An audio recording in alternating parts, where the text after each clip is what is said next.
La journée se déroule en 2 temps, des heures de spectacle en diurne qui voient les trainings et les qualifs se dérouler sous le radieux soleil de l'Alpe d'Huez en ambiance. Ils sont une bonne centaine à se disputer la suprématie dans les airs et sur les rails de ce parcours de slopestyle. La tournée CFR Freeskiing Tour, c'est 6 étapes différentes à travers les Alpes françaises avec un classement général à la clé.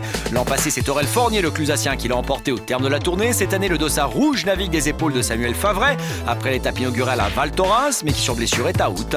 C'est donc Loïc Colomb-Paton qui le portait à la Clusa après un duel incroyable à base de double rotation entre Guillaume Sbrava et Victor Bérard. Sur l'énormissime Big Air de la Clusa, c'est Victor Bérard qui a emporté l'étape à grand coup de double twist tail grab, une première d'ailleurs sur la neige française. Guillaume Sbrava et ses kangourous flip ont fini second, mais au vu de ses résultats précédents, c'est maintenant lui qui est en tête du général. Pour le spectacle, on espère vivement que le duel de choc va se reproduire. Je m'attendais un petit peu que Victor fasse un double twist parce que c'est vrai qu'on s'est un peu entraîné ensemble au water jump à Zurich et donc il en a posé des super beaux sur l'eau. Aujourd'hui, il est en grande forme aussi, il en a fait aux entraînements. Un double twist tail grab, c'est un saut assez technique quand même. Tout l'été, en fait, je fais du water jump en Suisse, et ce trick, j'en ai fait, et là, c'était la première fois que je le réalisais sur la neige, et forcément, du premier coup, ça passe. Tout le monde faisait des kangourous flips, et moi, j'avais envie de changer un petit peu. Et donc, c'est parti d'un double twist, et puis en fait, petit à petit, j'ai mis un grab, et c'était vraiment bien. Et puis, je trouve ça, c'est assez nouveau, ce trick, je suis assez content de le réaliser en premier, quoi. C'est grand quand même.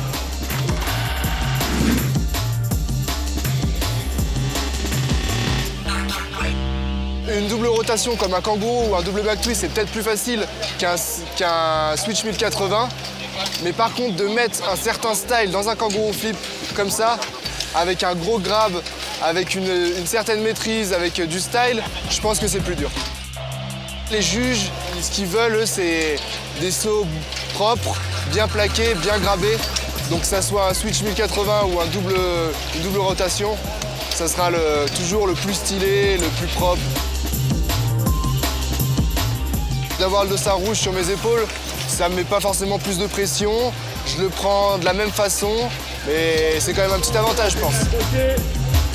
C'est la dure loi du sport. Malgré ses talents évidents, Guillaume Sbrava a quelque peu fauté en qualif. Le maillot rouge du leader n'ira pas en phase finale. Dommage.